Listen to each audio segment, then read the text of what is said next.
यदि आपके घर में आपके बच्चे बाहर पढ़ने गए हैं तो आपको जागरूक रहने की जरूरत है।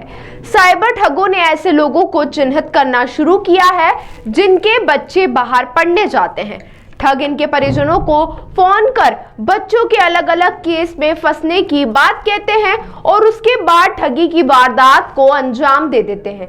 अकेले इंदौर में इस तरह से वारदात को अंजाम देकर ठगों ने 29 लोगों से लाखों की ठगी की वारदात को अंजाम दिया है। तो आपको बता दें, वो कहते हैं तुम्हारा बेटा ड्रग केस में पकड़ा गया है। इस तरह का फोन कॉल आपके पास भी आ सकता है। ये साइबर ठगों की वारदात करने का नया तरीका है। साइबर ठगों ने उन लोगों को चिन्हित करना शुरू किया है जिनके बच्चे बाहर पढ़ने जाते हैं। ठग ऐसे लोगों को बच्चों के नाम से डरा कर रुपयों की मांग कर रहे हैं। इंदौर क्राइम ब्रांच के पास पहुंची शिकायतों में 29 ऐसे लोगों की शिकायतें हैं जिनके बच्चों के केस में फंसने का डर दिखाकर ठगी की गई है। सबसे पहले आपको बताते हैं कि अब वारदात को कैसे अंजाम दिया जाता है। साइबर ठग इंटरनेट मीडिया से जानकारी निकालते हैं। आरोपी पुलिस अफसर बनकर परिजनों से बात करते हैं।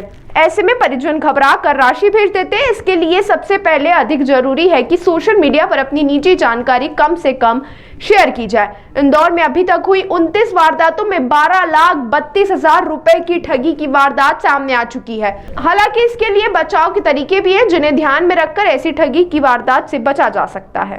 आपका बेटा रेप के केस में 3 लड़कों के साथ फंस गया है। आपका बेटा ड्रग के केस में 3 लड़कों के साथ फंस गया है। आपकी लड़की 3 लड़कियों के साथ ड्रग का यूज करते हुए पकड़ी गई है।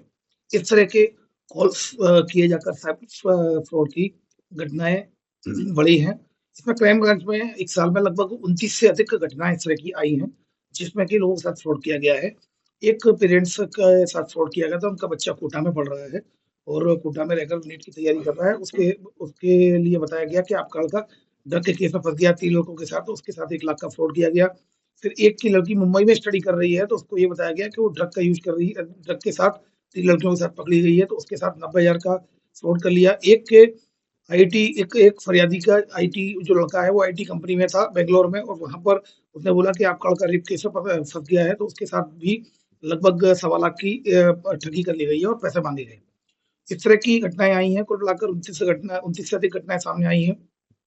इसमें क्राइम ब्रांच के द्वारा लगातार एडवाइजरी जारी की गई है। इसमें लगभग 13 लाख के करीब इसमें साइबर फ्रॉड हुआ है, जिसमें लगभग 3.5 लाख रुपए रिकवर करने में भी क्राइम ब्रांच ने सफलता प्राप्त की है। इस तरह की इस संबंध में क्राइम ब्रांच के द्वारा एडवाइजरी भी जारी की गई है कि इस तरह कॉल्स पर विश्वास नहीं करना है। कोई भी लॉ एनफोर्समेंट एजेंसी पैसा नहीं मांगती है, और इस तरह से अगर कोई भी कॉल करके अगर ऐसा बोलता है कि आपको लड़का 3 लोगों के साथ रख के केस में फंस गया है, आप उस नंबर को वेरीफाई करें और तुरंत जैसे ही अगर इस तरह के कॉल आते हैं, अगर फ्रॉड हो जाता है तो 1930 पे कंप्लेंट करें, और अगर फ्रॉड नहीं होता है लेकिन अगर कोशिश की गई है तो ऑनलाइन रिपोर्ट जो पोर्टल है चक्षु पोर्टल, उस पर आप कंप्लेंट रजिस्टर कराकर उसमें जागरूक नागरिक बने।